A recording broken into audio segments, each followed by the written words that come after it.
chers encadreurs, Georges Zélalé, vous ne savez pas, il encadre en silence et ça donne de bons résultats. Merci d'être là.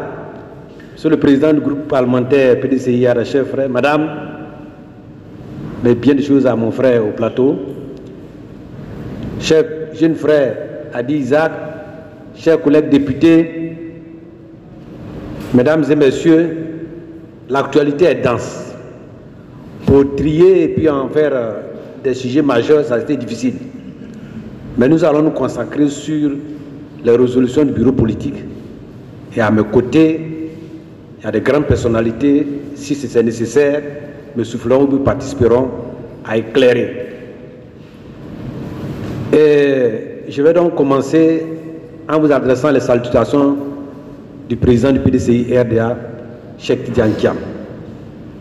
Mesdames et messieurs les membres des instances du parti ici présents, chers militants et militantes, chers amis de la presse nationale et internationale, je voudrais vous remercier de la présence renouvelée pour notre rencontre de ce jour.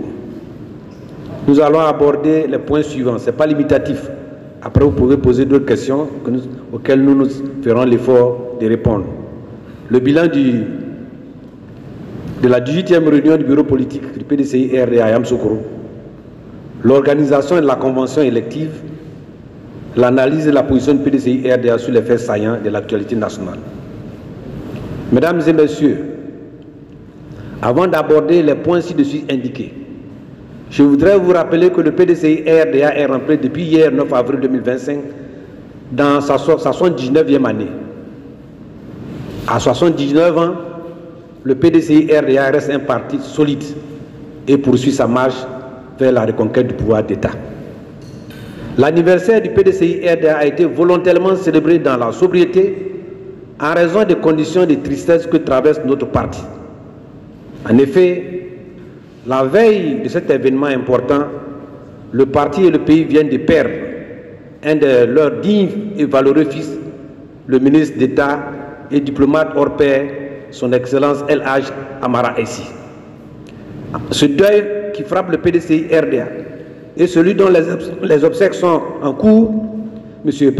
Bernard Eouma, dernier directeur du cabinet du président Henri Konan Bédié, de l'ex-maire de la commune de Iré, M. Kakou, du décès de l'épouse de notre ambassadeur Georges Moyen,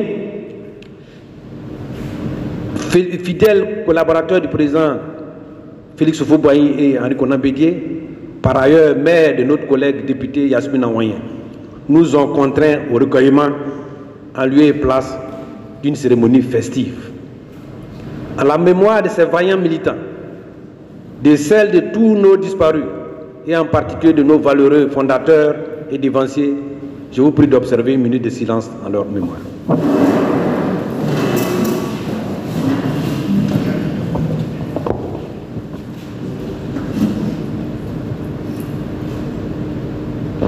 Je vous remercie. Mesdames et messieurs, le bureau politique du PDCI RDA, sur convocation du président Tidiane Thiam, a tenu sa 18e réunion à la Fondation Félix Houphouët-Boigny pour la recherche de la paix à Yamoussoukro le jeudi 5 avril 2025 de 11h47 à 18h. Le communiqué final issu de cette réunion a été largement diffusé. On retient toutefois les points suivants. La convocation de la convention élective éclatée dans 45 localités au niveau national et 5 au niveau de la diaspora. L'organisation de la cérémonie d'investiture du candidat élu à la Convention nationale à la place Jean-Paul II de Yamoussoukro. La date de la convention élective est fixée au 16 avril 2025.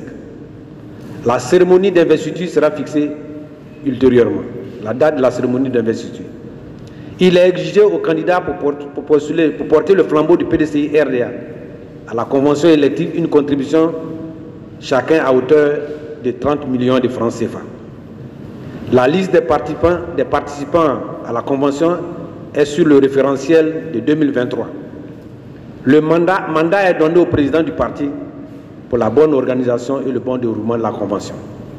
Un chronogramme du processus électoral a été adopté.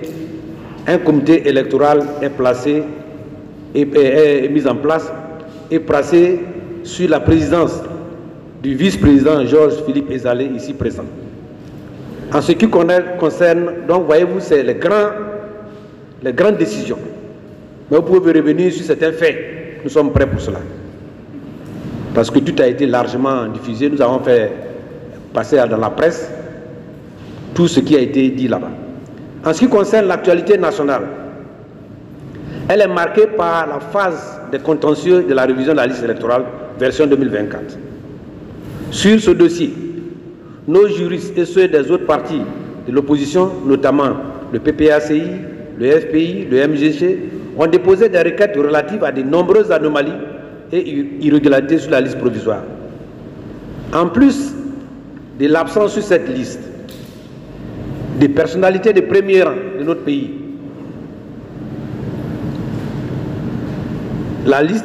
l'absence sur la liste des personnalités de premier rang de notre pays ne permet donc pas un bon usage pour des élections transparentes, inclusives, gage de paix dans notre pays. Le PDCI-RDA interpelle à nouveau la CEI et le gouvernement pour qu'ils fassent droit au droit en procédant à une nouvelle révision de la liste électorale et à l'audit de cette liste.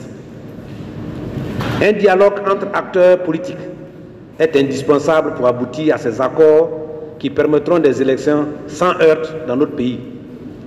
Il n'y a pas d'autre voie. Le deuxième point de l'actualité nationale concerne la grève des enseignants, qui est un autre fait qui paralyse l'école au niveau du primaire et du secondaire.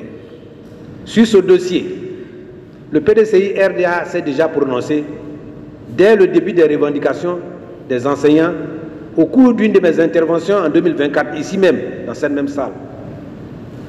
Par ailleurs, le président du parti, le président Tidjane Thiam, a exprimé son attachement à l'intérêt tout particulier qu'il accordera aux enseignants dès sa prise de fonction en qualité de président de la République.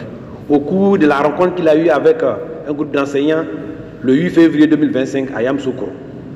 Il l'a réaffirmé hier encore au cours d'une intervention télévisée.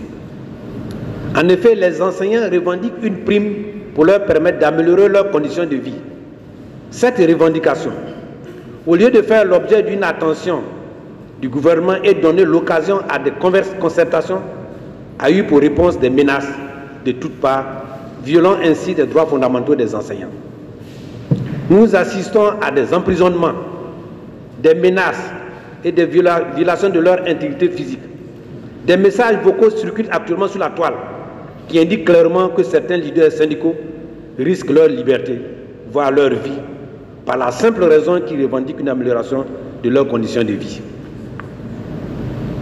Le PDCI-RDA réitère son appel au dialogue pour sauver notre école. La qualité de notre école n'a jamais été aussi médiocre que sous le régime du RDR. Il ne faut plus en rajouter. Le PDCI-RDA exige la libération du leader syndical incarcéré et de l'arrêt des menaces à l'endroit des enseignants. Nous pouvons y revenir. Mesdames et messieurs, l'actualité aussi, c'est les attaques contre notre parti et son président, qui sont devenus le seul programme du gouvernement du RDR. Les sorties répétitives de M. Amadou Koulibaly sur le président Thiam sont révélatrices d'un complot d'État orchestré contre le président Tidjane Thiam et le PDCI-RDA. En effet, quand le porte-parole d'un gouvernement insulte sans retenue une personnalité de valeur mondialement reconnue, cela traduit le niveau de bassesse auquel notre gouvernement situe notre pays. Si ce n'est son droit disant de titre de porte-parole d'un gouvernement d'échec, de corruption, qui a institué le rattrapage ethnique en mode de gouvernement, sur quel piédestal M. Mamadou Koulibaly peut-il se mettre pour se comparer au brillantissime Tidjane Thiam? M. Amadou Koulibaly n'a, comme une liane, eu pour tuteur pour avoir une visibilité que par la grâce des accords de Marcoussis en 2003. Qui parle des accords de Marcoussis se référera donc à la rébellion de 2002 à 2010 en Côte d'Ivoire. En réalité, le RDA se surprend à avoir échoué face à ses promesses de faire de la Côte d'Ivoire un pays émergent en 2020. En lieu et place, c'est une Côte d'Ivoire qui croule sous le poids d'une dette abyssale et jamais connue. Le RDA a été incapable de juguler la pauvreté dans notre pays. La cherté de la vie étrangle les Ivoiriens. Notre pays, sous le régime du RDA, se classe parmi les 3 pays en Afrique avec le taux de suicide le plus élevé. La Côte d'Ivoire connaît au niveau d'éducation, elle est parmi les plus médiocres du continent. Le système de santé se résume à quelques beaux bâtiments peints en bleu-blanc, sans un plateau technique adéquat. Comme conséquence, nous avons un recul drastique du classement des l'IDH de notre pays en nous situant parmi les 30 derniers du monde. Face à cet échec cuisant, dans tous les secteurs clés, le RDA veut museler toute l'opposition ivoirienne et éliminer tous les candidats potentiels capables de répondre par leur offre politique aux aspirations du peuple qui veut un changement. Mesdames et messieurs, en réalité, ce n'est pas écrit, mais je vous le dis, le RDA n'a jamais gagné une élection présidentielle en Côte d'Ivoire. En 2010, on se rappelle que le PDCI-RDA n'est pas allé au deuxième tour avec le président Gbagbo parce qu'on nous a spolié de 600 000 voix. N'eût été cela, le RDA sera éliminé au premier tour. Malgré ça, nous avons respecté nos engagements et nous les avons soutenus. Même les ayant soutenus déjà, certains acteurs au niveau international ne reconnaissent même pas que le RDA ait gagné les élections. En 2015, nous leur avons offert, par l'appel de Daoukourou, une présidence cadeau.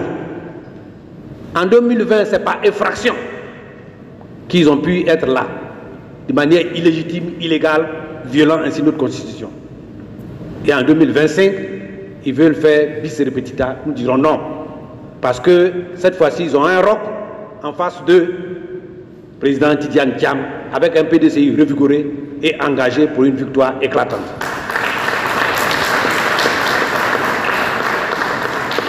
Mesdames et messieurs, notre parti et son président, dont la certitude d'être le candidat qui sera choisi à notre prochaine convention, ne souffre d'aucun doute, ne se laissera pas faire. Il est temps que le changement arrive. Nous appelons donc tous les Ivoiriens à rejoindre le train du nouveau PDCI-RDA piloté par le président Thiam pour retrouver la vie, le travail, l'équité, la prospérité et le bonheur. Vive le PDCI-RDA, le seul parti fondé par Félix Houphouët-Boigny. Vive 2025 pour le retour du PDCI-RDA au pouvoir d'État. Et je vous remercie.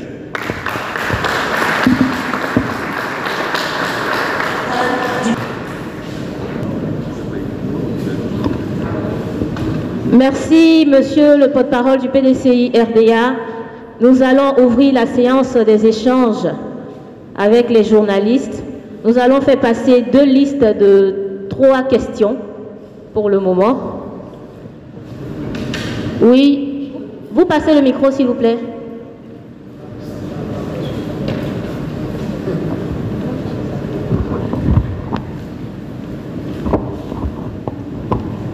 Bonjour, monsieur le porte-parole, je suis JB Kofi du journal Le Bélier Intrépide. Le Bélier Intrépide, j'ai 2 préoccupations.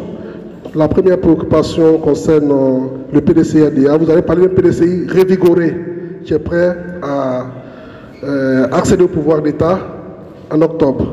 Malheureusement, nous constatons depuis quelques jours des départs, notamment M. Jean-Yves Esso, et on cite aussi le 2e adjoint maire de la commune de Port-Boué, M. Aka Anodjou.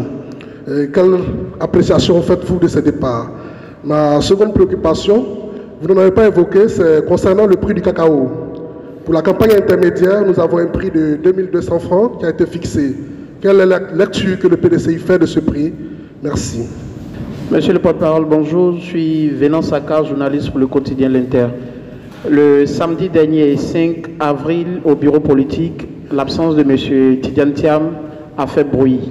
Pouvez-vous nous dire la raison pour laquelle M. Tidiane Thiam a décidé donc de ne pas participer au bureau politique qui était son tout premier bureau politique en sa qualité de président du PDCI-RDA?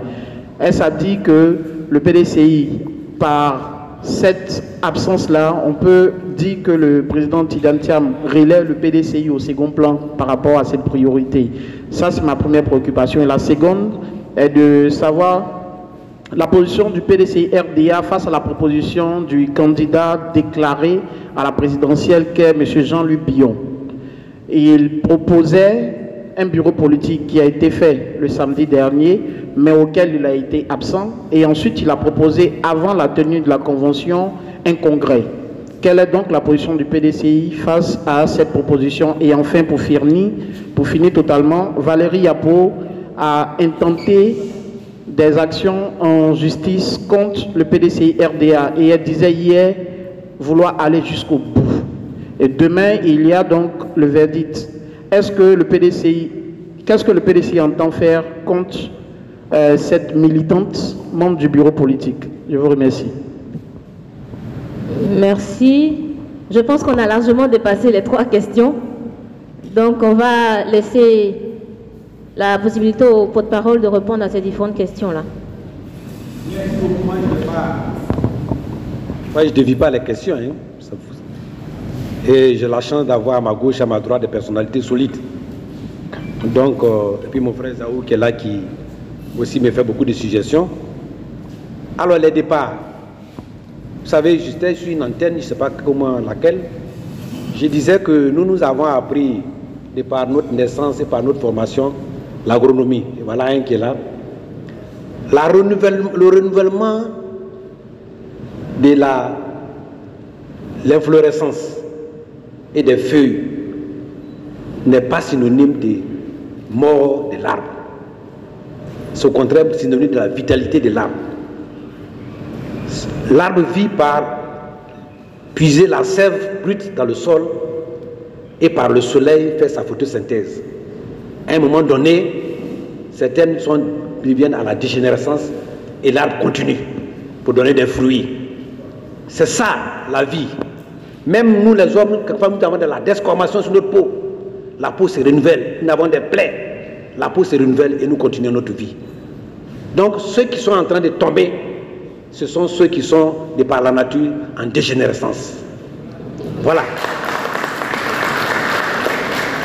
Maintenant, je ne vais pas fuir les questions. Il y a eu 2 départs dont on m'a parlé, un en cours, je ne sais pas. Le départ de Jean-Yves Esso. Ce n'est pas quelque chose qui nous surprend à la haute direction du parti. Mais il faut respecter le choix des gens. Mais nous l'avons vu venir depuis longtemps. Moi-même personnellement, je voulais l'intégrer dans l'équipe de communication. Mais vous savez, il faut toujours trouver un alibi. Je n'ai pas l'habitude de venir avec beaucoup de documents aujourd'hui, mais je suis venu avec ce document-là. C'est un dossier fait par M. Jean-Yves Esso, à la haute direction du parti. Là-dedans se trouve son CV. Vous ne savez pas. S'il veut nier, je vais publier l'essentiel. Demandant au président du parti de le nommer à un poste que je ne vais pas dévoiler ici. Et comment ça est arrivé? Il a formé un groupe de jeunes dans une toile pour calmer un mouvement. Et ce sont les mêmes jeunes mouvements-là qui l'ont déchu de son leadership après son passage sur NCI. Parce qu'ils estiment que la manière dont ils veulent construire leur mouvement est contraire à la manière dont ils conduisent le mouvement. Donc ce n'est pas une affaire du PDCI RDA. Et ils estiment qu'ils ont été traduits en utilisant leur idée pour envoyer au parti, pour en faire une promotion personnelle. Donc c'est un problème qui va au-delà du PDCI RDA. C'est un problème de vie, de contrôlement de vie. Et voilà ce document. Son CV est dedans. Je n'ai même pas changé le cartable dans lequel il a mis le document. Quand il est parti, c'est ça on m'a remis. Pour dire, si tu vas à la conférence de presse, montre ça. Donc ce n'est pas une affaire de PDCI RDA.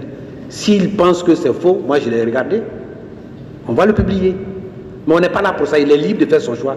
Mais donc ce n'est pas un problème de PDCI RDA. Si tant est qu'il n'aimait pas le PDCI RDA, pourquoi avait-il sollicité la haute direction du parti pour avoir une promotion interne? Si tous ceux qui sont dans la salle ne sont pas à des niveaux, veulent partir, c'est qu'ils n'ont pas la fibre du militantisme. Voilà mon jeune frère, Diaoufoué, brillant garçon, imposant par sa taille, son esprit et son engagement. Il est vice-président. Moi, je ne suis pas vice-président, c'est mon vice-président. Mais je suis secrétaire exécutif, tu as le porte-parole là.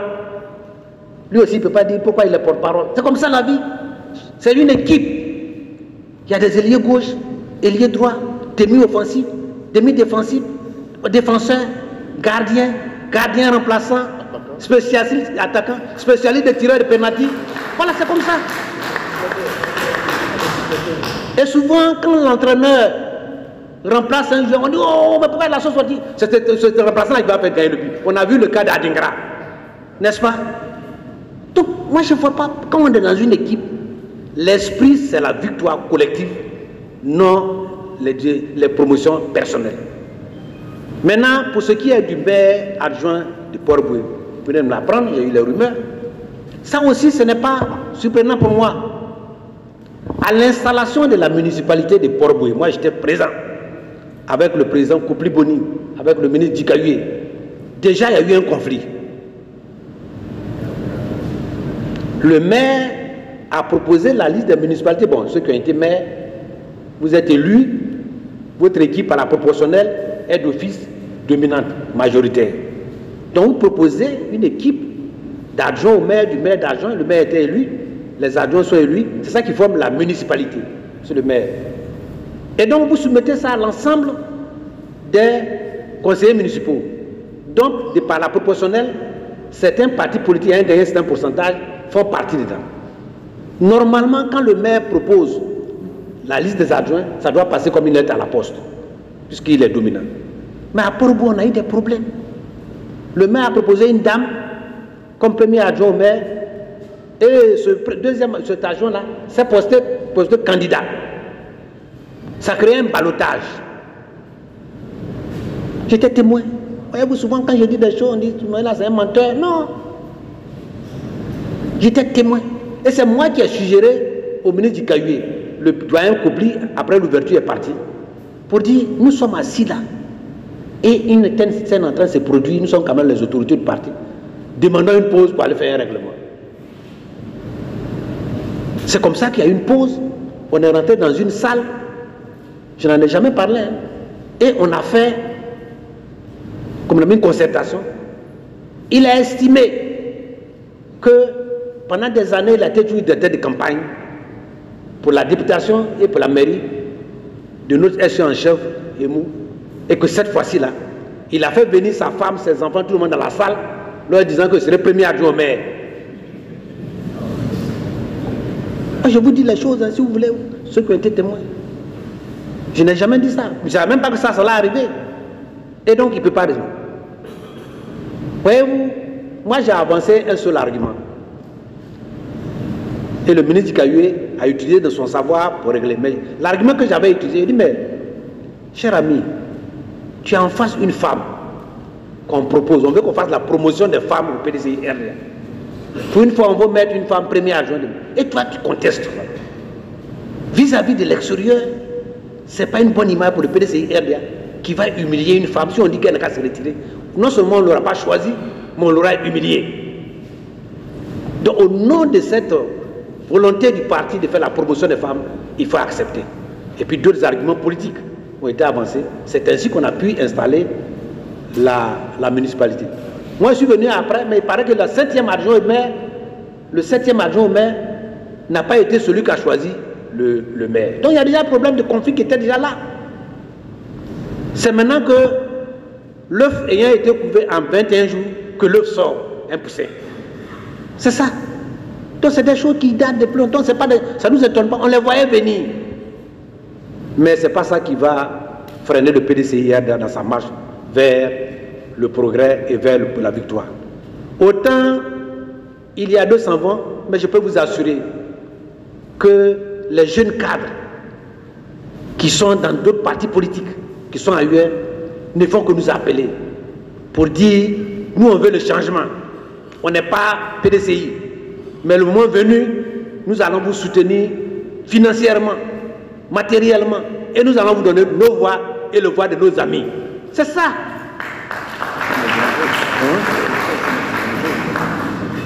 Les enjeux aujourd'hui, c'est quoi? C'est ce que j'ai expliqué. Voyez-vous, j'appelle ça la desquamation. Quand quelque chose sans une peau s'enlève, il y a ce qu'on appelle en anglais des scavengers. Je ne sais pas le terme en français, c'est les vautours que conçu de RDR va prendre ça et puis en faire des trophées. Si vous avez un bilan aussi inattaquable, et si vous avez des cadres, mais pourquoi venir prendre nos cadres pour en faire des leaders là-bas? C'est pour ça que vous n'en avez pas. En réalité, pour d'autres que pour certains, on n'est pas capable de se préparer pour attaquer Ezalé, attaquer Brodumi, attaquer Broudiaoufé, Esaïe, dans les débats et dans les éléments que nous allons apporter. Donc, ils pensent que ceux-là ont des arguments ici, ont des informations qu'ils veulent prendre pour monnayer. Mais c'est peine perdue. Nous allons les affronter. Depuis un moment donné, vous voyez, les porte-parole là, c'est insulte seulement. Ils ne disent pas on a construit à Cinématiali, on a construit tant, parce que nous on les connaît. Je vous ai donné un exemple simplement. Qu'un monsieur qui a eu une hématose faciale à Téini, il n'a pas pu se faire soigner là-bas. C'est un choc qui crée donc une concentration de sang coagulé et qui peut à terme créer ce qu'on appelle une septicémie. C'est-à-dire que ça peut contaminer les autres organes. Il arrive à Bouna incapable, il n'y a pas de possibilité. Il arrive à Bonkou, c'est pas possible. Pourtant à Bonkou, c'est le fief du porte-parole numéro 1 du RADP. Alors si Bonkou ne peut rien faire, c'est pas Tanda, qui lui n'a même pas rien. Il arrive à Kounfao, c'est pas encore la peine, c'est chez moi. Arrive à Imblekoro, on rentre dans une autre région, on va là-bas, on dit non, on n'a pas de scanner. On vient à Bangourou, on dit le scanner ne marche pas aujourd'hui. On arrive à Azopé. C'est à Azopé qu'on a pu le faire soigner. Vous voyez de Bouna, de Téini jusque-là. Je ne sais pas si vous voyez. Il y a un autre cas que j'ai expliqué. C'était un imam qui vient de Kokrako dans la sous-préfecture de Kwasita Tekoro, qui a piqué une crise à 2 h du matin. Jusqu'au lendemain, 17 h, impossible. Pourtant là-bas, le maire est RAGP, le député est RAGP. Il n'y a pas route, il n'y a pas ambulance. Comme j'ai des parents là-bas, on m'appelle, je dis faites-le venir, allez, je prends une 4x4. On prend la 4x4, ce que je viens de dire c'est authentique. Il arrive, il n'y a pas d'ambulance. J'avais voulu qu'on prenne l'ambulance de Ndakoro pour aller, mais tout ça, ça traînait. On est arrivé à Imblekoro, même situation. À Bangourou, même situation. À Azopé, on fait le scanner. On trouve qu'il faut l'interprétation d'un neurologue. Il n'y a pas de neurologue. J'ai dit, balancez, faites-le venir à Abidjan. Moi, je paye des frais avec ses frais. On arrive à Abidjan, au sud de Trècheville, il y a eu une hémorragie interne à un niveau tel que on ne peut plus, il est mort. Voyez-vous, ça c'est la Côte d'Ivoire de 2025. Je n'invente rien. Donc ce n'est pas le fait de peindre les murs en blanc, en bleu-blanc, qui fait la santé. C'est le plateau technique. Et ça, nous allons en débattre. Et comme on va en débattre, ils pensent qu'il y a des gens, comme ils n'ont pas des gens capables de débattre avec nous sur ces points, on a construit pont. Regardez, on a fait l'échangeur de Akwaba. Ça a été mal conçu et les embouteillages sont beaucoup plus graves. Vrai ou faux? C'est ça qu'on appelle la conception. Les ingénieurs. Quand c'est mal conçu, quelle que soit la planification que vous avez faite, il y aura des nœuds. Voilà un spécialiste. Alors, c'est de ça que nous parlons. Donc, chers frères et sœurs, l'enjeu aujourd'hui, c'est ce qu'a dit le président Thiam. Avec ce régime-là, est-ce que vous êtes prêts à leur donner encore 5 ans? Non, c'est ça. Et comme ils ont peur de Thiam et de son équipe, leur seule voie de sortie, c'est de l'éliminer. Mais cette fois-ci, ça ne passera pas.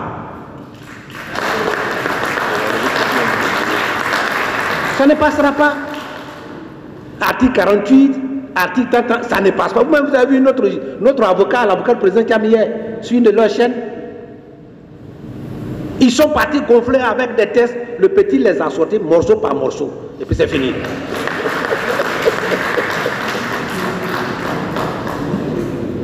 Voyez-vous? D'accord, merci beaucoup. Donc alors le deuxième point, c'est le prix du cacao. Là encore, PDCR a eu raison. Voilà le président du groupe parlementaire. On avait dit qu'il fallait payer le cacao à 2500 francs. Qu'est-ce que M. Adjmani a dit? Il dit nous sommes des vendeurs d'illusions. Maintenant, il vient fixer ça à 2200. Il n'y a plus de cacao. En fait, la réalité, il n'y a plus de fèves de cacao. Donc, vous fixez un prix fort. Oui, le produit n'existe plus. C'est le système. Je ne vais pas venir détailler ça ici, mais un jour, on a ça dans nos programmes. A dit Isaac est là. Toute stratégie s'adapte. J'étais moi-même dans la région de Bentegla, Sifié, sur un arrêt de Touba. J'ai vu que il y a beaucoup de planteurs de cacao dans cette zone, contrairement à ce qui se passait avant. Ils sont même en train d'attaquer un peu la réserve forestière. Et les Guinéens venaient payer ce cacao-là, pendant que nous on vendait ça à 1800, à 2500 francs le kilo. On était à l'Assemblée nationale. Ils ont pris une ordonnance pour réprimer les ventes illicites. Nous leur avons dit que ça ne marche pas. Voilà le doyen qui est là. Qu'est-ce qui se passe? Ils ont mis un comité de contrôle. Mais à l'ouest, c'est le comité de contrôle même qui a commencé à faire la corruption où on les a enlevés. C'est le chef du comité. Ceux mecs qui sont chargés de faire là, on les a attrapés. Voyez-vous, on leur a dit il faut être compétitif par rapport à nos voisins. Ils ont fait 2200, pourquoi? Ils ont même abandonné le Ghana dans l'initiative Café Cacao avec le Ghana. On devait fixer les prix ensemble. Mais quand on leur a parlé au départ, ils n'ont pas suivi là. Ils ont vu qu'on perd des milliards. Pour le dernier trimestre 2024, on perd 50 000 tonnes. C'est ce qu'on a pu recenser. Donc on perd des milliards.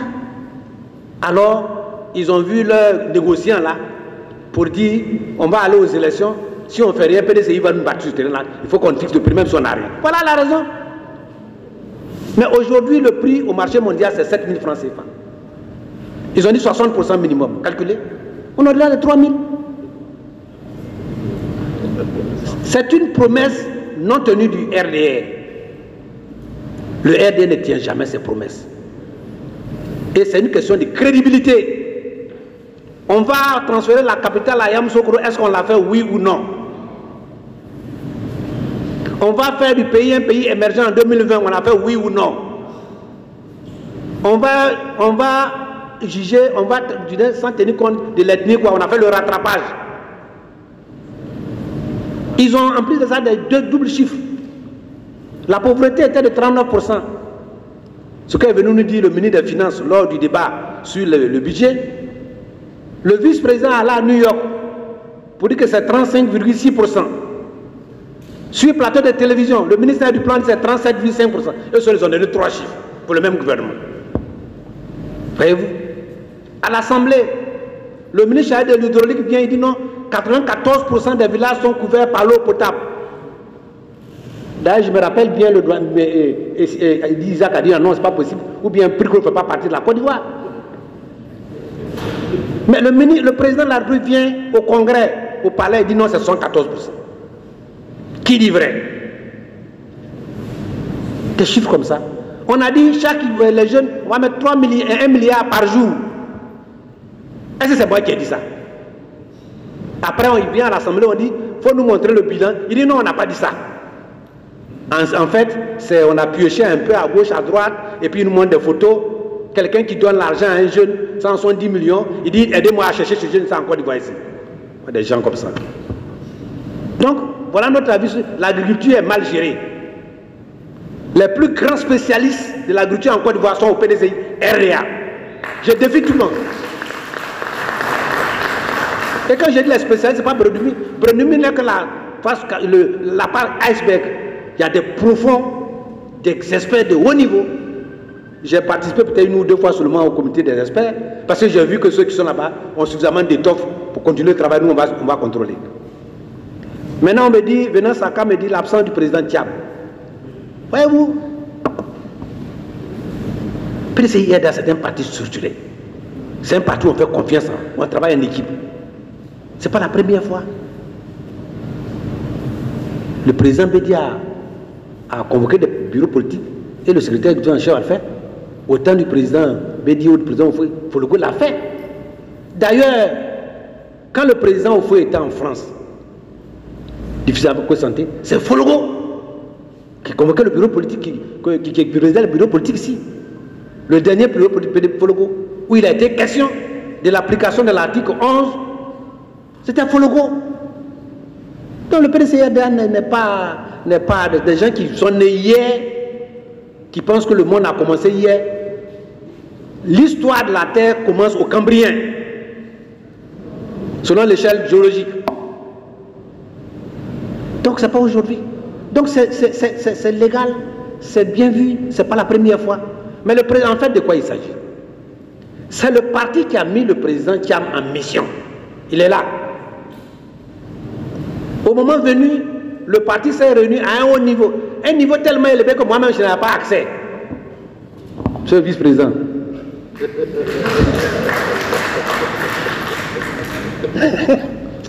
J'étais là pour attendre les conclusions. Vu la situation, on avait 2 choix. On dit, bon écoutez, à cause de la bouche, comme on dit des autres, il faut reporter le bureau politique, à cause de la bouche des gens. Ou bien maintenir selon les règles. Mais la haute direction restreinte a dit, nous on ne coupe pas la bouche des gens. Nous on a un plan, on a un objectif, on y va. Président Thiam, reste là-bas. On te met en mission. Nous on règle les problèmes. C'est pourquoi il y a des ministères de l'Intérieur. C'est comme si que quand ils sont sortis, ils m'ont dit, là, allons au bureau politique. C'est comme ça qu'on a tenu le bureau politique. Et le test le prévoit. Et je peux vous même dire plus. Les gens ont parlé de la signature. Mais le président entouré de gens avait déjà anticipé. On te met en mission, on sait que la mission sera longue. Au cas où tu ne peux pas être là, qu'est-ce qu'on fait? On te propose ça. Donc le président est en France, dans le monde, pour travailler pour le PDCI-RDA. Je vous ai fait parler du ministre Essi Amara, qui est un parent proche. Un jour, il m'a dit, pour l'expérience que j'ai de la diplomatie géopolitique internationale, un pays comme la Côte d'Ivoire qui compte en Afrique, pour arriver à la tête de ce pays, il y a un important pourcentage de l'influence internationale. Sinon, vous ne pouvez pas passer. Extrêmement important. On a vu certains même qui ont utilisé l'influence internationale pour imposer des choses ici. Mais nous, ce n'est pas ça. Donc la diplomatie géopolitique internationale est importante. Quelle est notre position par rapport à tout ce qui se passe dans le monde? Et ça, le président Tidjane Thiam, on ne lui apprend rien à ce niveau-là. Les gens ont besoin de lui. Tu vas prendre la Côte d'Ivoire à partir d'octobre. Il y a certains même qui le disent. Hein? Tu seras président. Mais quelle est ta position sur telle chose pour permettre à l'Afrique d'aller à la paix, à la prospérité? C'est ça de ça qu'on parle maintenant. Maintenant, la position sur M. Jean-Louis Billon.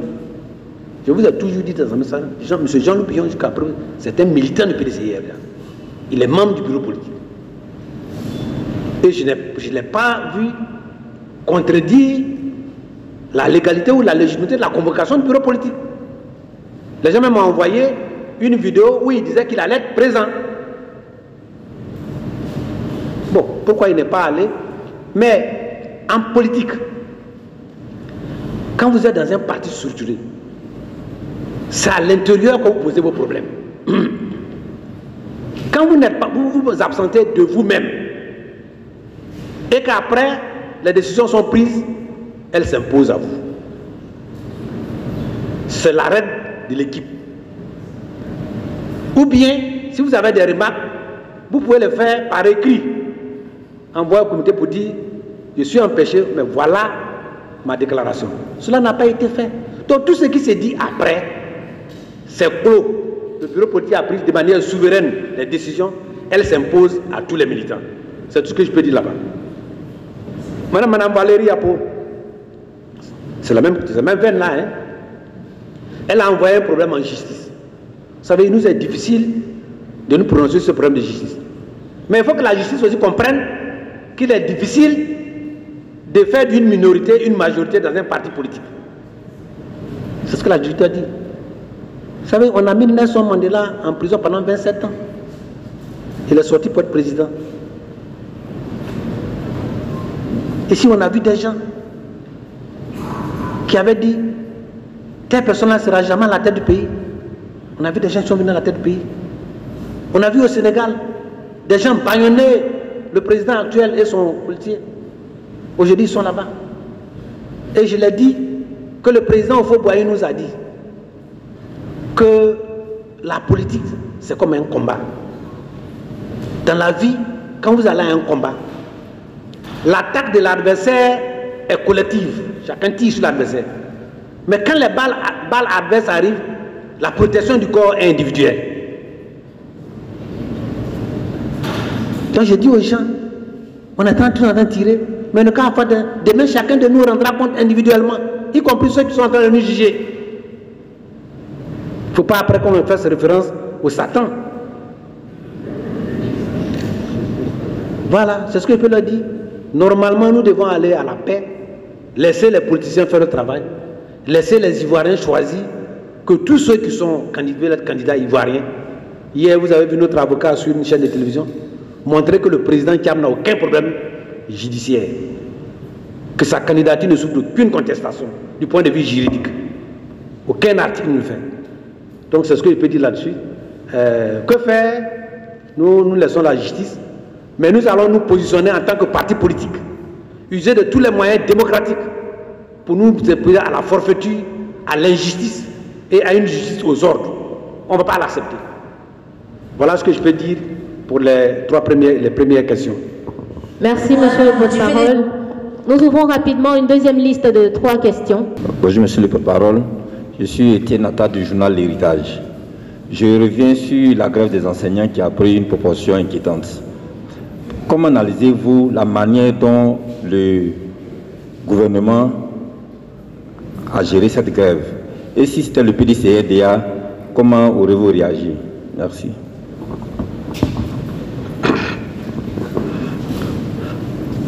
Merci. JB Kouadio pour le nouveau réveil. Vous avez 2 de vos cadres qui sont allés au RADP, on l'a évoqué, ce qui est déplorable. Le président du groupe alimentaire est là. Il avait été annoncé un convoi d'élus du RHDP qui était en route pour le PDCI. Qu'en est-il aujourd'hui? Merci. Bonjour, monsieur le porte-parole. Moussa Kamara, journaliste à Nassau Presse. Vous avez dit tout à l'heure que l'agriculture est mal gérée, alors que le gouvernement annonce une mise en place d'un PENIA pour venir pour venir renforcer les 2 autres qui existent déjà. L'objectif, c'est de permettre aux agriculteurs, disons aux paysans, de vivre décemment de leur production. En tant que spécialiste en agriculture, pensez-vous véritablement qu'une mise en place d'un PENIA peut permettre à nos agriculteurs de vivre décemment de leur production? Merci. Merci beaucoup pour les enseignants, comment on va gérer. D'abord, vous voyez, je l'ai dit, c'est un corps difficile, un corps de sacerdoce. Si vous saviez, vous aviez une image de ce qu'était mon village pendant que j'étais jeune à l'école primaire, vous allez porter les enseignants sur votre tête. Et c'est eux qui ont fait de moi ce que je suis. Et de tous ceux qui sont là. Mon village, Ndakour, était considéré comme un village déshérité. On ne voyait une voiture qu'une fois tous les 2 jours.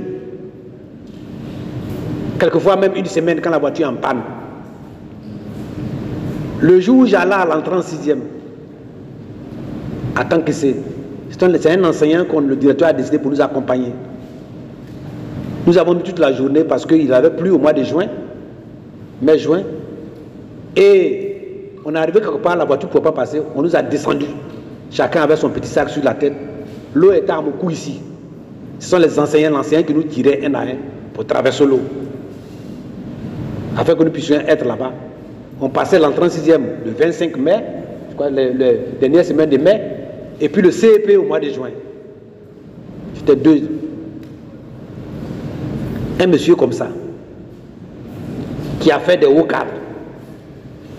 Ils avaient combien? 45 000 francs, 80 000 francs par mois. C'est pourquoi en 1974-75, le président Houphouët-Boigny a précisé ce qu'on appelle le décrochage des enseignants. Pour permettre aux cadres d'aller là-bas, du primaire jusqu'au supérieur. Et ça a attiré beaucoup de gens là-bas. Malgré cela, aujourd'hui, quand on parle de cherté de la vie, ça touche aussi aux enseignants. Quand on parle de transport, ça touche les enseignants. Les enseignants ont besoin de scolariser leurs enfants aussi. Un enseignant n'a pas la gratuité de tous ses enfants, particulièrement. C'est pourquoi, quand il revendique quelque chose, la moindre des choses, je l'ai dit ici, on devait aller au dialogue. J'ai dit, il fallait aller au dialogue. Mon intervention est passée sur la toile.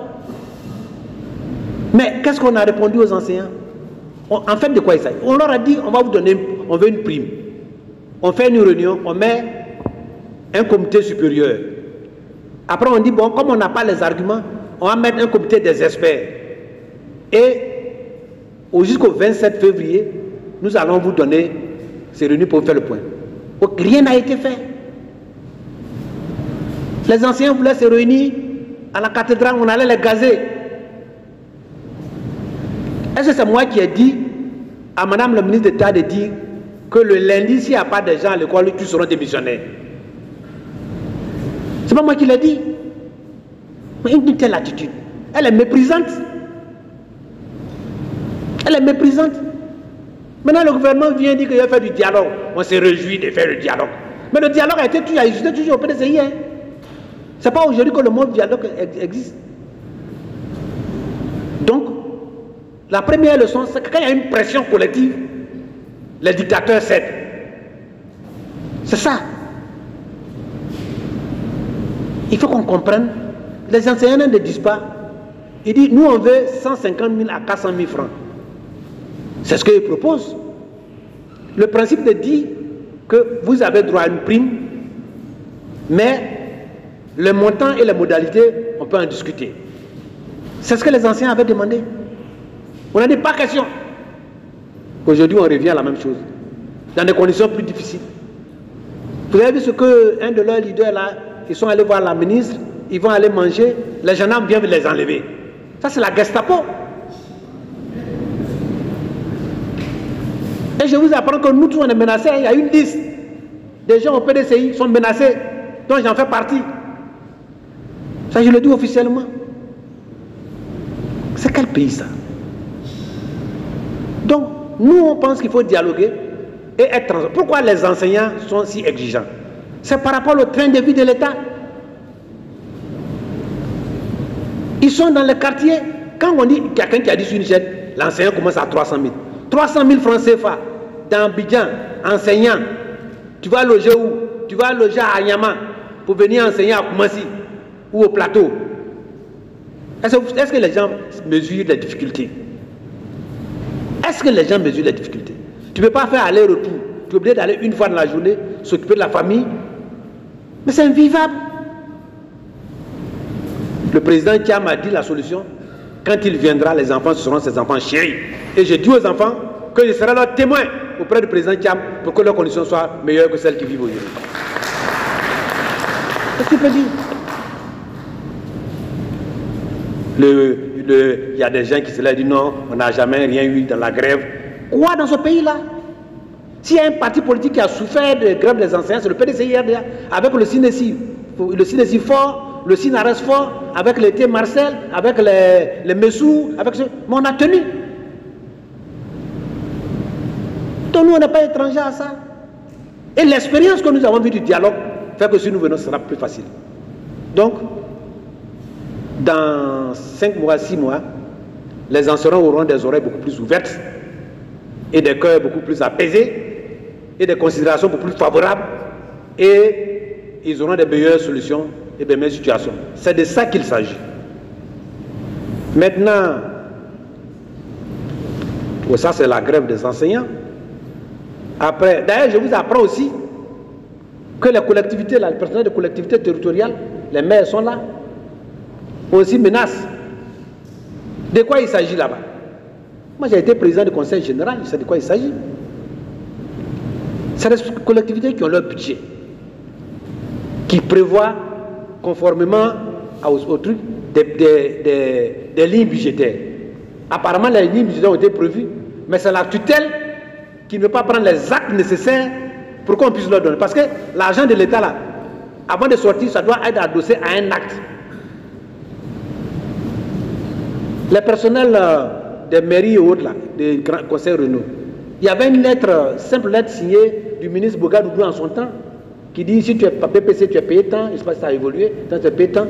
C'est ça qui permettait en notre temps de payer les gens.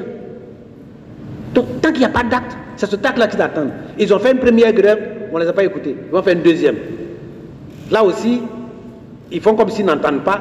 Quand ça va sortir, là, on va dire que c'est l'opposition qui dit. Ce n'est pas l'opposition, hein. Moi, je ne connais personne des mairies. Hein. Voilà. Maintenant, les cas du RHDP, qui sont au RHDP, le convoi qui va venir. Mais il y a plein qui sont avec nous. Il y a plein qui sont avec nous. Mais vu leur stratégie, on a là, maintenant on va s'en douce. Allez-y regarder dans notre fichier. C'est ça. Ils sont avec nous. Quand moi j'ai dit que il y a des cadres qui viennent nous voir pour dire on est avec vous là. Mais il y en a des RHDP dedans. D'ailleurs, quand j'avais dit ça ici, on m'a reproché. Et ils m'ont appelé pour dire tu as gâté notre affaire. On n'existe pas ça pour faire un trophée. Mais nous on sait. Il y a même ceux qui sont partis là, les transfuges là. Il y a certains même qui sont là, ils font chier, on ne va pas aller loin. Vous allez voir. Mais c'est tout ça là qui fait qu'il ne veut pas que le président Thiam soit candidat. Parce que s'il est candidat là, ils vont voir. Donc mon ami, sur ce point nous on est serein. Ils sont pleins. Ils ont dit ce qu'il vous faut. Ce n'est pas nos déclarations, c'est nos voix. Et vous aurez nos voix. Nous sommes en train de nous constituer en grande équipe. Et comme le scrutin est confidentiel, vous allez voir cela. Et Dieu merci, nous sommes en train de nous battre. Ils pensent qu'ils ont bouclé la liste électorale. Ils vont être surpris. Quand nous on dit qu'il faut communiquer bureau de vote par bureau de vote, c'est à cause de ces gens-là.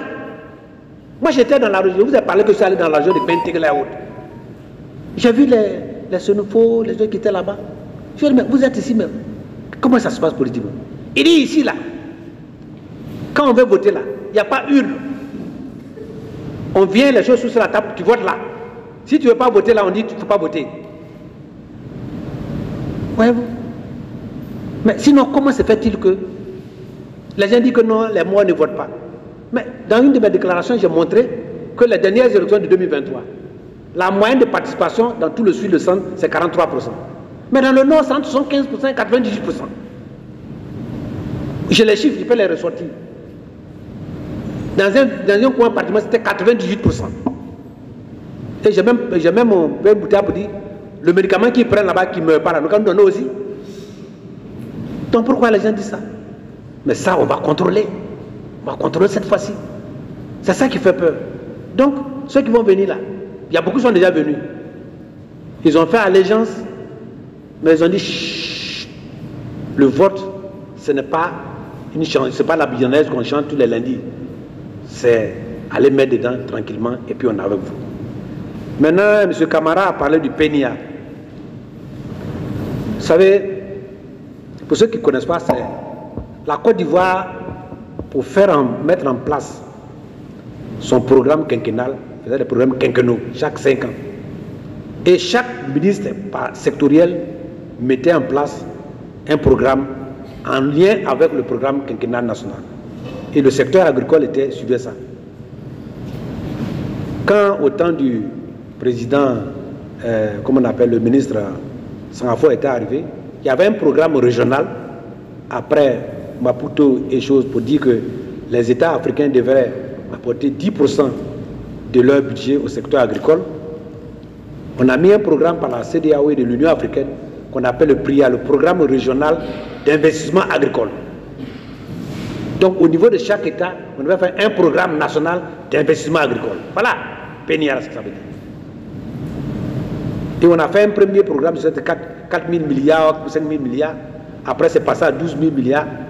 Mais on s'est rendu compte que à la mise en œuvre du PNIA, l'État ivoirien devait apporter 60% de financement et les privés 40%. Mais en réalité, quand on a fait le premier bilan, c'est les privés qui avaient beaucoup plus investi. L'État n'investissait pas. Mais quel était le constat? Excusez-moi d'aller dans les détails. Quand vous pouvez prendre l'agriculture, je suis obligé d'aller dans les détails. Si vous voulez que quelqu'un vienne produire du riz chez vous, à Badika ou quelque chose, ou bien à Ndakoro, ou bien à Bonaouin, le gars, il arrive, il a un bas-fond qui n'est pas aménagé. Ce n'est pas le privé qui va venir aménager, la terre ne lui appartient pas. Il veut mettre une petite décortiqueuse, il n'y a pas d'électricité. Ce n'est pas lui qui va aller tirer l'électricité pour venir pour mettre la décortiqueuse. Il veut avoir accès là-bas, il n'y a pas de route. Ce n'est pas lui qui allait faire la route. Donc, on a dit, avec le ministre Sangafoua, qu'il faut repenser le PNIA pour que les investissements de base soient réalisés par l'État. Comme ça, le privé vient, il l'utilise. Là, au moins, ça parle. Sinon, on ne peut pas faire un PNIA. C'est ainsi que l'idée, donc, de mettre ensemble certaines zones qui ont les mêmes problématiques pédoclimatiques, soit et est venu les agropoles. Vous allez entendre parler des agropoles dans des zones. D'ailleurs, le découpage, moi, je ne suis pas trop d'accord. Donc, on a fait un premier agropole à Yamsoukro, en pilote, financé par la BAD, c'était à 83 milliards de francs CFA. Et le deuxième agropole, ça devait être Man. Mais après, on m'a dit que c'est parti ailleurs, mais ce n'est pas grave. Voilà. Donc, c'était Man, parce que Man déjà avait une stratégie par le projet BAD-Ouest, qui avait déjà financé par le PDCI en son temps, qui avait déjà fait un certain nombre de choses. Donc, chaque grande zone, de par sa spécificité agroclimatique, devait avoir des plantes dynamiques, comme on appelle les plantes majeures. Par exemple, le nord, ce sera le coton, l'anacade et la mangue. Dans l'ouest, ce sera le riz, le bas-fond, etc.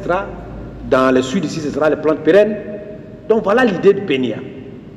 Mais cette idée de réflexion, aujourd'hui, tous ceux qui ont conçu cette idée-là, je n'en vois pas au ministère de l'Agriculture. Y compris le ministre lui-même. Donc ça patauge. Ça patauge. Un seul exemple. Le ministère de l'Agriculture, dans son programme, avait prévu qu'en 2023, 2023-2024, il devait passer de 1% de semences améliorées distribuées aux producteurs à 5%. Semences améliorées, 1%. Quand nous avons regardé le bilan, ils n'ont rien fait. Ils disent quoi? On n'a pas eu d'argent. On devait installer 40% des jeunes sortis de l'école. Elle les a tout le temps. En 2023, l'année de la jeunesse, bilan, 0 jeunes installés. Qu'est-ce qu'on a eu? On n'a pas eu d'argent. Et les 1 milliard par jour. Vous me posez la question de l'agriculture, mais ils vont dire que c'est toi, hein? Moi je parle. Hein? Voyez-vous, c'est un échec. La croissance de la production agricole est beaucoup plus liée à l'extension des plantations que la productivité. On a mis en place sous le PDCI RDA ce qu'on appelle le cacao Mercedes et le café émergent. Il fallait donc permettre à ce cacao d'être diffusé dans le milieu rural parce que ce cacao était capable de donner près de 2 tonnes à l'hectare.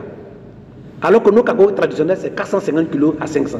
C'est-à-dire qu'on allait gagner en surface. Donc on va gagner, on va sauvegarder la nature et puis en productivité. À un moment donné, je ne sais pas pour quelle alchimie, ils ont dit on ne distribue plus ce cacao-là aux pays producteurs. Dans la stratégie, il faut savoir jongler entre l'offre, la demande et les prévisions et la stratégie. Et au moment où les changements climatiques sont arrivés, puisque les cacaos traditionnels sont plus sensibles, avec les insectes, il y a eu les myrides là, il y a eu les insectes qui ont envahi, avec le changement climatique, une année. Voilà, nos cacaos ont chuté de 30%. Et au moment où l'offre mondiale a baissé et qu'on avait des possibilités, on n'a plus de cacao. En même temps, il y a une spéculation interne de certains acheteurs qui, eux, ont intérêt à ce que le prix soit bas ici, pour qu'ils vendent cher là-bas et la différence augmente. Et ils ont des contrats comme ça. En novembre-décembre 2023, 2024 même, nos cacao qui se vendent par anticipation, des gens déjà avaient des contrats de vente. Et ces contrats de vente, on n'a pas pu les honorer. Ils ont dit, bon, comme vous n'avez pas honoré, vous allez nous donner en 2025-2024, mais au prix qu'on nous a signé. Nous, on a déjà vendu ça à un prix bas, et ils vont aller vendre à un prix élevé. Donc les producteurs ne gagnent pas, c'est les spéculateurs là qui gagnent. Voyez-vous, c'est tout le problème. Et puis deuxièmement, dans un système de vente anticipée, il y a un certain nombre de facteurs. D'abord la prévision. Pour vendre, il faut savoir à peu près, avec un risque minimisé, combien tu vas produire. Sinon tu vends du vent. Tu vends du vent. Et voilà le vrai problème. Dans notre équipe là, il est là, on a des spécialistes sur la vente. C'est nous, on a inventé la vente anticipée. Mais la vente anticipée, ça dit quand vous êtes sur un marché qui est en votre défaveur parce que vous êtes en sous-production, la vente anticipée est la meilleure. Mais quand vous êtes un marché, comme vous savez que dans 1 an, 2 ans, le prix ne va pas descendre, vous faites de la vente anticipée, c'est une erreur stratégique. Et c'est ce que la Côte d'Ivoire a fait et les paysans ont perdu. Voilà. Tout simplement. Ce qui me fait mal, c'est qu'on a des frères là-bas qui sont des bons stratèges, mais on dirait que politiquement, ils sont attachés, ils ne peuvent rien dire. Et la Côte d'Ivoire a perdu de l'argent. Les paysans ont perdu de l'argent. Les spéculateurs ont gagné l'argent. Voilà. Donc, aux dernières séries, bon, moi je pense que je vous ai répondu. Hein. Le PNIA, on va bien très bientôt, on va le réorienter et faire en sorte que ça soit. Parce que le PNIA, ce n'est pas seulement les plantes pérennes, hein, il y a les plantes alimentaires. Le riz, on va en parler. L'ADERI a demandé 400 milliards pour faire un programme. Tu sais, le montant annuel du budget de PNIA, c'est 100 millions. Jusqu'à ce que la Banque mondiale vienne dire, votre affaire là, c'est comment? On veut les aider. On a fait un programme de semences. Je vous avais dit ça un jour ici, que j'avais fait moi-même le test des semences qu'ils ont achetées. Le taux de germination était autour de 35%. Ils n'ont pas pu montrer cette fiche-là. Alors qu'il faut au minimum 85%. Ils sont allés acheter du paddy pour dire que c'est des semences. Conséquence, on n'a rien eu. Voilà. Ils ont même donné, je connais même l'entreprise qui a eu le contrat. Vous savez, dans l'agriculture là, du premier étage au 25e, quand 3 personnes se réunissent, moi, je suis au courant de quelque chose. Dans le cas, c'est dit ça là-bas comme ça. Merci. On va aller. Merci, monsieur le porte-parole. Nous avons 3 dernières interventions. Nous écoutons maintenant monsieur Sylvain Debailly de Connexion Ivoirienne. Le micro, s'il vous plaît.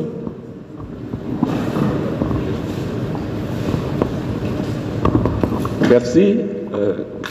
Merci, monsieur le porte-parole. Je suis Sylvain Debailly de Connexion Ivoirienne. .net, c'est un journal d'information en ligne. Mes préoccupations sont de 2 autres. Premièrement, le contentieux électoral et puis la question Valérie Yapo. S'agissant du contentieux électoral,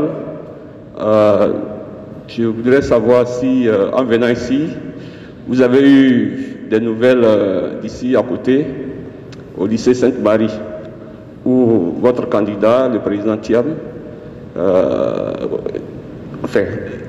où il y a la CL qui devait recevoir les réclamations contre lui. Et on apprend qu'il y a à peu près 150 requêtes en radiation.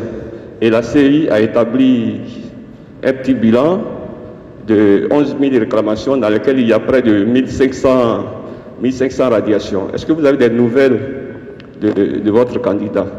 Parce que 150 réclamations, les Ivoiriens disent, ben, est-ce qu'on peut être contre quelqu'un comme ça? C'est quand même beaucoup. Est-ce que ça vous inquiète? Et puis, il y a la question, Valérie Yapo, est-ce que finalement, le PDCI va rentrer dans ce piège du gourdin judiciaire? C'est une militante du PDCI. Le président Thiam a levé sa sanction. Est-ce que vous allez la laisser traîner le PDCI devant les tribunaux ou bien vous allez faire prévaloir le dialogue? Le PDCI, vous l'avez toujours souligné, est un parti de dialogue.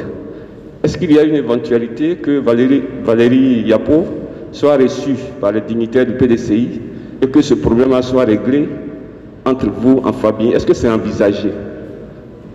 Et puis bon, pour finir, on a vu les résolutions du bureau politique. On a vu que vous étiez vraiment en confiance et que vous avez donné tout pouvoir au président Thiam pour organiser la convention, tout et tout. Et selon les résolutions qui sont sorties, nous voyons clairement qu'un tapis est dressé pour le plébisciter comme candidat du PDCI. Mais ça n'exclut pas que nous aussi, en tant qu'observateurs, nous voyons les coups qui se préparent contre lui. Alors, est-ce que le PDCI a prévu un candidat de réserve? Au cas où. Je ne veux pas vous transformer en devin, mais je dis au cas où. Merci, M. Debailly. Passez le micro, s'il vous plaît, à M. Herman Adepo, Africa Media. Bonjour, monsieur. Je suis Herman Adepo, journaliste à Africa Media.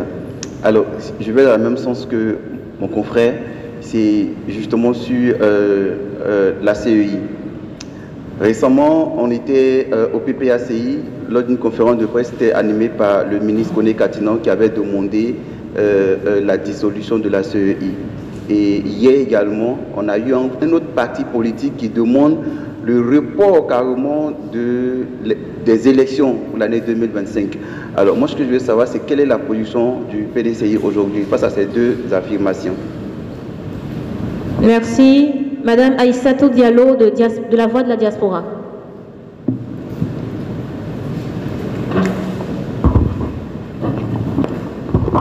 Bonjour à tous. Bonjour Monsieur le porte-parole. Aïssatou Diallo pour la radio La Voix de la Diaspora. J'ai une seule question.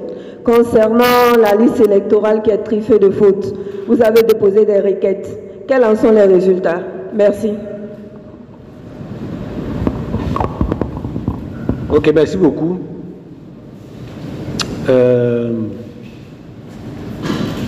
Je crois que la première question, j'ai parcouru ça déjà, mais je vais y revenir.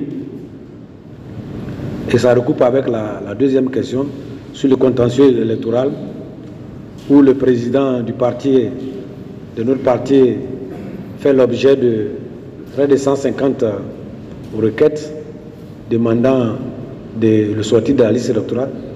Pour votre information, nous avons appris aussi que d'autres candidats aussi ont été l'objet de requêtes pour sortir de la liste. Donc, c'est vrai que vous êtes ici, mais aussi on pose la même question. En fait,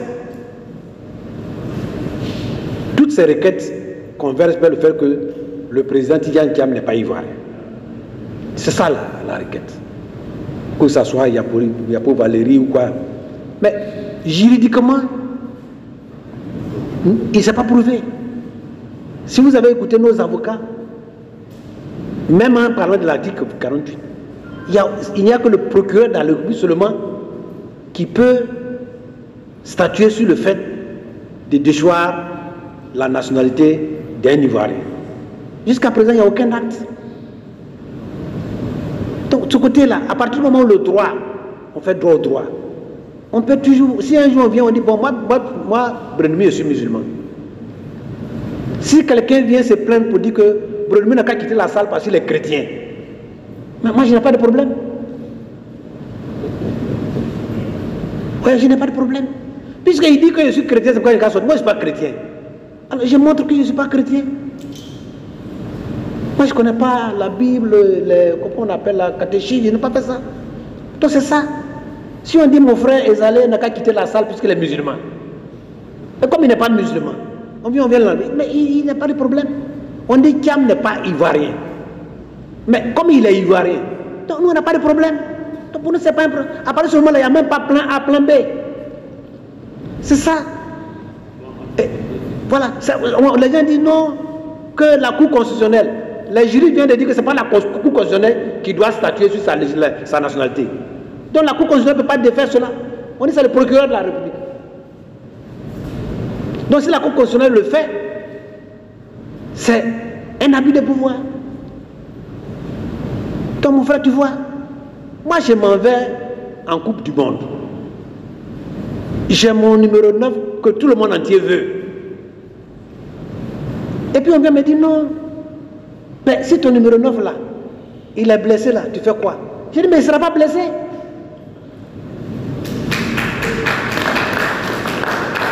Pourquoi vous voulez qu'il soit blessé? Mais s'il va être blessé là, moi je ne vais pas vous dire c'était personne. Moi je fais une liste de 23 et puis je verrai. Pourquoi les gens veulent forcément que Thiam ne soit pas candidat? Parce qu'ils ont peur de lui. C'est tout le problème. Mais il faut que vous compreniez ça. Quand moi je regarde cette nomenclature qui est là-bas, quand on fait toutes les combinaisons mathématiques possibles, aucun ne sort supérieur à Thiam et tous sont inférieurs à Thiam. Quand on fait la combinaison mathématique. Parce qu'il y a un qui aime là qui aime parler de formules mathématiques.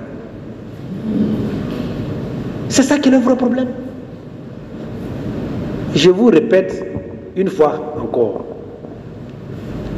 Tout le monde a fait les calculs pour 2025, mais personne n'a pensé avant 2023 que Thiam sera du jeu.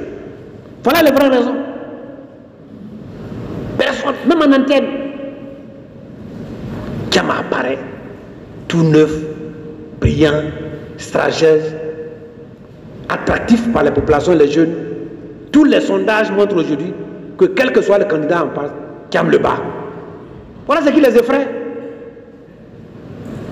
Et quand tu as des gens comme Ezalé, Diaoufoué, Ali Brenoumi qui sont là, derrière, vous croyez que nous on est là pour rien?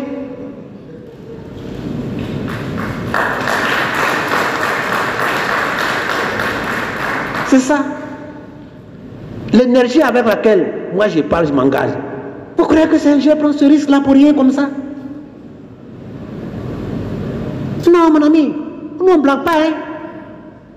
Ce que je demande à mes frères RDR, Dieu a fait que vous êtes à votre 15e année.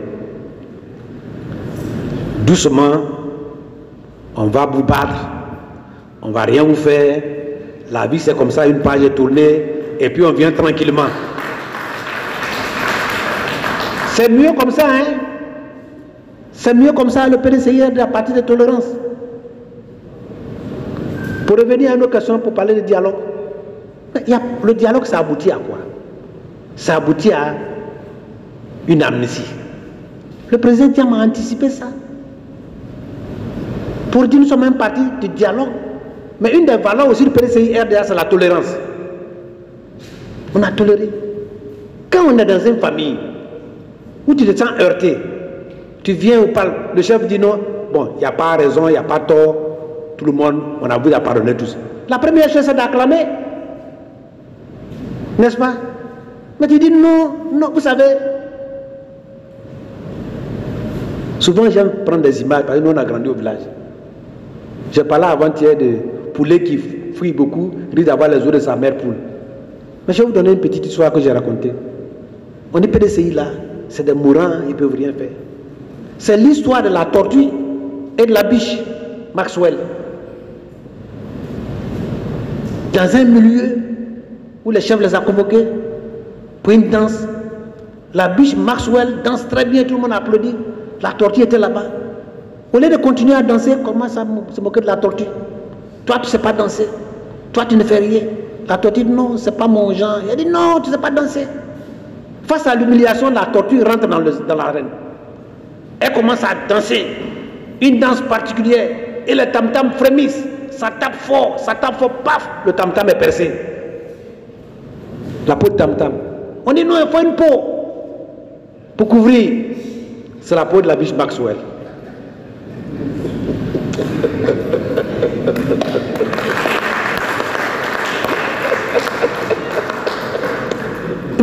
calendrier nous provoque. Sinon, c'est la peur pour Marx qu'on va prendre pour ouvrir le tam-tam. Donc voilà ce que je voulais vous dire pour résumer en fait. Mais l'autre aussi a parlé de la risque avec la dissolution de la CEI. Nous, les gens disent que quand nous parlons de la révision de la liste électorale et de l'audit, c'est maintenant on le fait. Non! La 5e réunion du dialogue politique, en 2022 déjà, avait, l'opposition avait, c'est M. Yamke et autres, vous avez suivi ça? Vous regardez dans les accords, il y avait déjà l'audit de la liste. Il y avait déjà l'audit. J'ai défie quiconque peut dire que ce n'était pas dedans. Nous, on a fait une réunion ici, avec le préfet Ndabien, avec les choses, on était là, moi j'étais assis là. On avait déjà demandé ça, avant l'élection de 2023. Donc cette offre d'audit là, elle date de longtemps. Si on avait entamé ça, nous on dit, il faut réviser la liste des droits, il faut auditer. Et que le calendrier permet. C'est pour ne pas qu'on ait une dissolution de la CEI et de quoi que ce soit, on a fait ça. Mais s'ils ne veulent pas, les responsables de la CEI vont devenir la peau de la biche Maxwell pour couvrir le tam-tam. Voilà. Donc nous, s'ils veulent faire, on n'en arrive pas, mais s'ils ne veulent pas, rappelez-vous qu'en 2010, on a dû dissoudre la CEI. C'est le premier ministre actuel qui était président de la CEI. Donc ce n'est pas quelque chose qui n'a jamais été. Report des élections. Nous, on est pressés de venir au pouvoir, on ne va pas reporter les élections. Ce n'est pas notre objectif. Mais à l'impossible, nous l'avons tenu. Ce n'est pas nous qui contrôlons les activités. Le président a dit qu'on ne contrôle pas les événements. Mais comment on réagit là, il faut pouvoir le faire. Donc pour nous, moi, ce que je veux dire, la révision de la liste électorale 2025 est faisable. L'audit, elle est faisable. On a montré qu'avec 2 semaines, on peut auditer cette liste-là et la nettoyer de beaucoup d'anomalies. Maintenant, à eux de jouer. Mais nous, on continue d'insister là-dessus. Maintenant, il a parlé de la même liste électorale. Est-ce qu'il y a une question que je n'ai pas répondu? Ok. Donc, bon. Pour ce qui est des élections, nous pensons qu'il faut des élections transparentes, inclusives, qui permettent d'avoir des résultats acceptés de tous. Si nous insistons, c'est parce que nous voulons la paix. Mesdames et messieurs, je vais conclure, ou bien vous avez quelque chose à dire? D'accord. Merci, monsieur le porte-parole, secrétaire exécutif en chef adjoint en charge de la communication du PDCI RDA, pour ces brillantes réponses aux questions de nos journalistes. Avant la conclusion, nous voudrions remercier particulièrement les élus qui ont tenu à être présents aujourd'hui, qui ne sont pas à la table de séance, mais présents dans la salle. Nous allons commencer par le maire de Djebounois, M. Roland Kwasi, qui est présent. Madame le maire d'Anoumamba, l'honorable Bassim, l'honorable Bessin Kofi Maurice et M. Zarou Ahmed Kofi, inspecteur du PDCI RDA. Et pour finir, Monsieur le maire de Kwasi Kro, Monsieur Joseph Kwasi. Nous vous remercions de votre présence. Nous allons passer la parole au porte-parole pour la conclusion. Merci Carole. Je peux vous assurer que Madame le maire d'Anoumamba, c'est la réalisatrice de tous ces grands événements. Donc, il faut la féliciter. Et je le rappelle, quand je formais mon cabinet, est-ce qu'il y a un garçon dedans même? Il n'y a pas de garçon. Ma directrice de cabinet est femme, elle est l'assistante, elle est femme. Le protocole, elle est là avec chargée de mission. Deuxième assistante femme.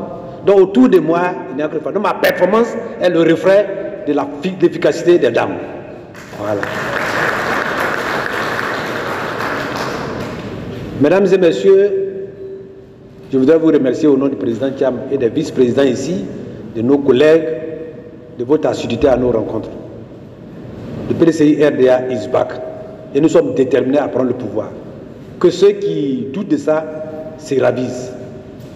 Nous voulons gagner le pouvoir dans la paix, dans la sérénité. Nous voulons que les règles soient respectées. Les tentatives d'instrumentalisation de la justice ne passeront pas. Nous faisons confiance à notre justice. Nous pensons que la justice même va déplacer non réceptive tout ce qui se passe. Et de la question de la nationalité du président Thiam, c'est peine perdue.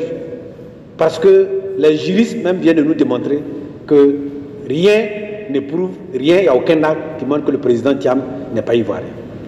J'étais avant-hier, le jeudi, à Yamoussoukro avec le vice-président.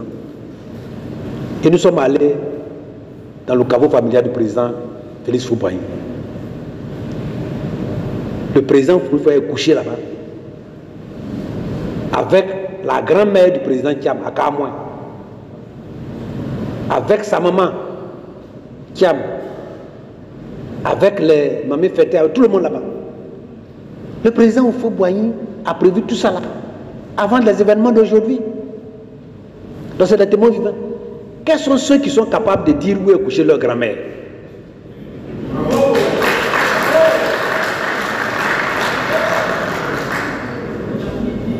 Voilà. Et ça a Yamoussoukro. Ce n'est pas aujourd'hui. Et Dieu merci, le président Houphouët-Boigny, prévoyant, au cours d'une déclaration vidéo, a dit que ses vrais héritiers, ce sont les enfants de Thiam. S'il n'avait pas dit ça là, mais qu'est-ce qu'on n'allait pas nous dire? Alors les gens disent que c'est des prétentieux, ils sont soi-disant, alors qu'on est aux fautistes.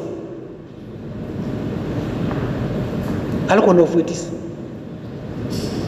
N'allons pas dans ces choses-là. En quoi est-ce que Thiam vous dérange si ce n'est pas la peur de vous battre? C'est ça. Mais si on vous bat là, vous avez suffisamment mangé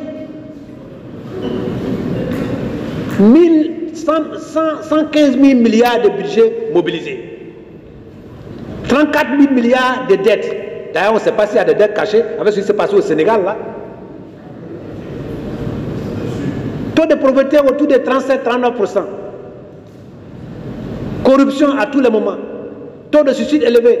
Dans cette semaine seulement, il y a eu 2 morts suicidés à Abidjan. On ne connaît pas dans les villages, pendus en brousse. Les enseignants se plaignent. Les collectivités se plaignent. Si vous avez tellement bien géré que les Ivoiriens sont aussi heureux, pourquoi les gens se plaignent-ils? Écoutez le peuple. Vaut mieux une petite honte qu'une grande honte.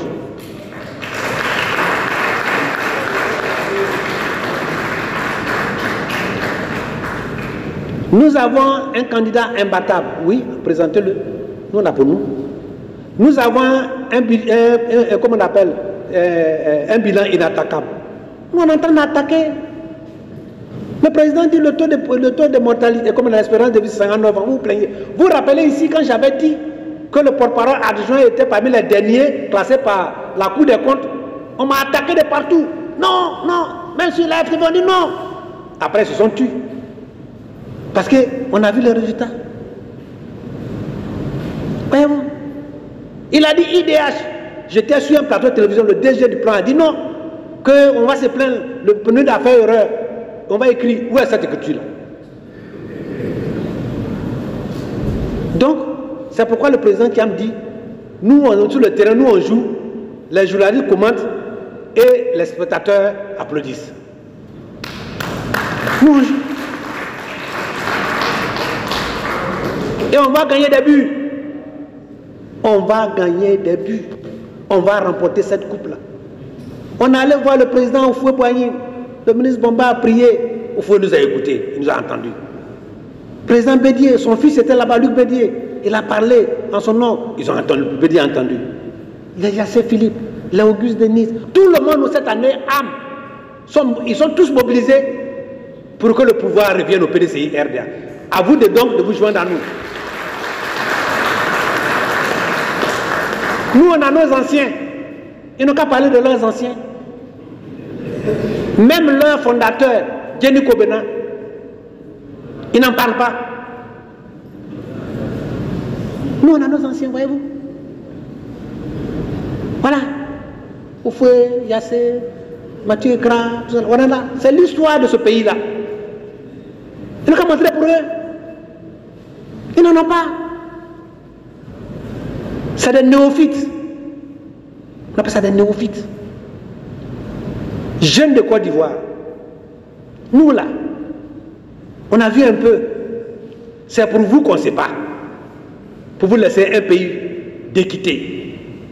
où le travail compte, où la justice compte, où tout le monde a la même chance, comme moi en Agro, comme lui dans son village là-bas, et que grâce à l'État, quand on parle d'équité, c'est-à-dire l'État tend la main à ceux qui sont les plus faibles, pour leur donner les mêmes chances, et non pas ceux qui ont les riches, qui envoient leurs enfants à l'extérieur et qui vont venir vous commander. 80% de nos industries, de nos entreprises sont des capitaux étrangers.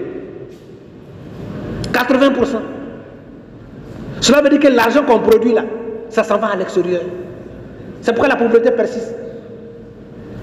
Le projet de loi sur l'installation des zones industrielles est venu à l'Assemblée.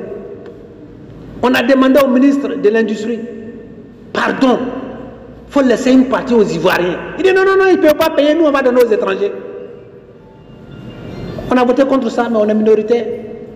C'est-à-dire qu'on vient prendre notre terre, on donne à des multinationales qui viennent s'installer. C'est pourquoi le président Kiamdi va faire des Ivoiriens milliardaires en dollars. Ceux-là, on va les aider. Quand tu prends les grandes entreprises, Palmsi, Sucafsi, Sucrivoire, ce sont des structures de l'État que l'État a créées et à un moment donné a cédé à des nationaux, à des capitaux nationaux. C'est comme ça qu'on promeut la richesse, qu'on fait en sorte que... Et c'est pourquoi le président Foubaï nous a dit, nous ne sommes pas un régime socialiste, mais nous faisons un social le plus hardi. La plus-value sert à aider les gens à avoir des maisons, à envoyer les enfants à l'école, à les soigner. C'est ça le PDCI RDA. Faites en sorte que ce PDCI arrive au pouvoir, jeunes gens, jeunes femmes, ivoiriens, pour que vous aussi, vous pouvez dire, nous aussi, on profite de la richesse du pays. Merci. Je pense que ça mérite de vives ovations, cette conclusion. Nous remercions nos amis de la presse. Merci d'être toujours avec nous.